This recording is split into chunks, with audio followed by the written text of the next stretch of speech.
it's Lee Howell. I'm the Chief Fire Officer for Devon and Somerset, and I'm joined by Deputy Chief Constable Bill Skelly from Devon Corporate Police. If it helps, I'll just give a brief overview in terms of where we are with the incident, and then very happy to take any questions and comments. And at the outset, I do just want to say how grateful we are to all of the support from the local businesses, from people that have been affected by this fire. It has had a huge impact in Exeter, and very, very grateful for everyone that's brought out cups of tea and or just checked that everybody's okay. So, that's really important to get that message across. In terms of the incident itself, you'll be aware this is a very serious fire that we're dealing with. As we speak, it is still ongoing.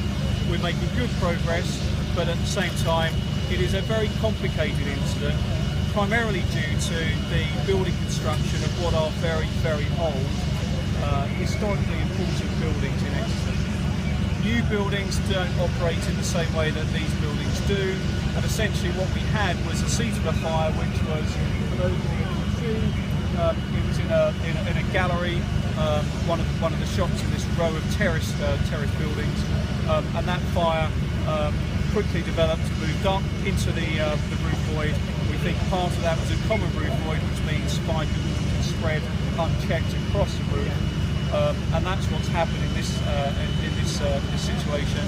We then think what's happened is that because of the structural integrity of the roof being damaged, some of that has fallen down. So the fire that you can see that's spreading to the Royal Clarence Hotel would explain why the fire's gone up, around and down again. So we are surrounding the fire. Because of the proximity of some of the buildings in Exeter, there's a very high likelihood of radiant heat transfer from the main fire to adjacent buildings. So that's why you'll be able to see there's been foam that's been applied, and we've had appliances that have been making sure that the neighbouring buildings are protected as much as we can to reduce that radiant heat transfer, and that will be done through water spray and also through the application of foam. So what we're doing in terms of the strategy for this incident is we are surrounding it. It's already vented through the roof.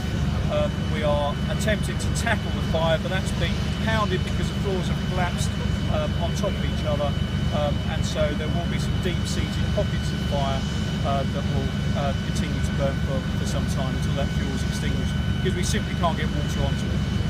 So that's where we are. We are making good progress. We will, however, be here for some time. In conversations, both Bill and I have been acutely aware of the impact that there is with local businesses, and so what we want to do is to make sure that local businesses are able to open as quickly as we can do that in as safe way as possible. So I'll pause there, hand over to Bill, and then have to take any questions. Good afternoon, ladies and gentlemen. Devon and Cornwall Police continue to support actively our colleagues in the fire and rescue service as they do their utmost to tackle this really serious fire on what is a sad day for Exeter and Devon as a whole county. We're very, very grateful to members of the public and to businesses who have listened to the advice that we've been giving all day in relation to staying away from the area to help support the firefighting operation. And I've been very grateful to members of the public and businesses who continue to heed that advice, because as you see, the firefighting operation is very much still underway. We'll do our best to return Exeter and the county back to normal, but our priority at the moment is to support the operation in order to get this fire under control and deal with it in the most effective manner. We're very happy that actually in this particular incident there have been no injuries, and that members of the firefighting service and indeed those that have responded themselves have been able to do so safely, and we hope that that continues, and we'll make every effort to ensure that that is the case. Thank you very much.